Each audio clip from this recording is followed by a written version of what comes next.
Hi guys, once again I'm Signe Johnson. I'm one of your discussion leaders this week. Today I'd like to discuss a topic that I personally found really interesting, and that's the three types of romantic attraction. So I'll start with defining the three types and including an example of each, and then I'll ask you guys three questions to get our discussion going. So the first type is physical proximity, which is being in one another's frequent presence. This can be explained by the mere exposure effect, which is basically the more time we spend with someone, the greater the likelihood of us feeling attracted to them is. So one example I can think of is my own relationship with my current boyfriend. We've been together for almost 6 years and met in algebra class sophomore year of high school because we were seated next to each other in the seating chart.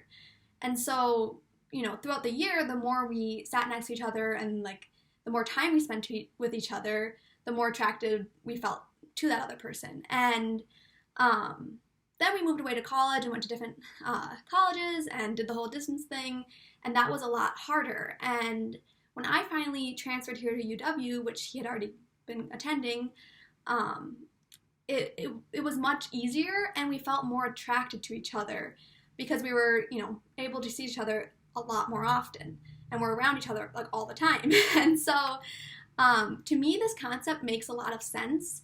But the success of the online dating, all the different apps and things is really intriguing to me.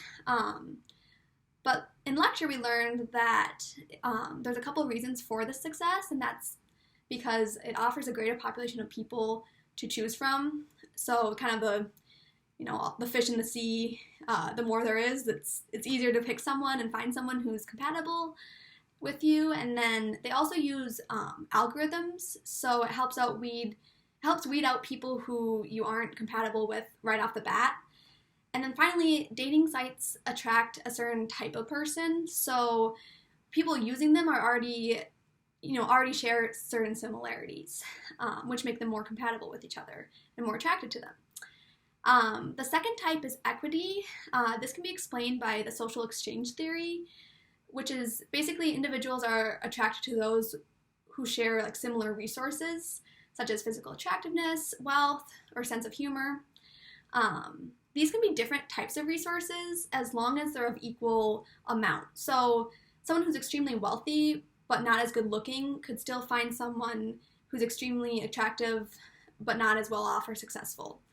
Having this equity helps reduce concern of the other partner finding someone who's better because they're already on equal levels, kind of.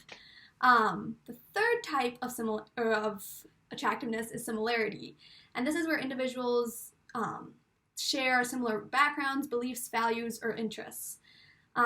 This is found attractive because it creates less uncertainty.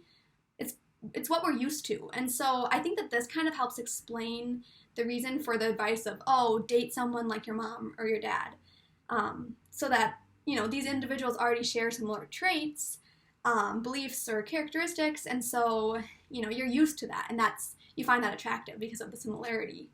One example I could think of is the Duggar family.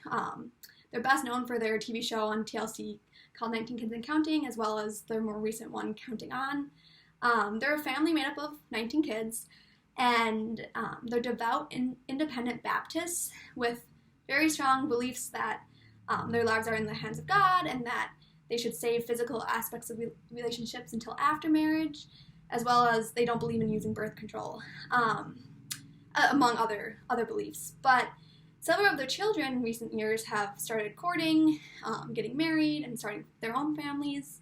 And a big topic in their new TV show, Counting On, has been these relationships that have been developing. And they talk a lot about how they're attracted to the fact that the other individual shares, their values and their beliefs, and, have a similar relationship with God. And so this is really a core of their relationship. And I just think it really related well to this type of attraction. Okay, so those are the three types of romantic attraction. And now I'm just going to ask you guys three questions to kind of get our discussion going. So the first is, what are other examples of romantic attraction you can think of?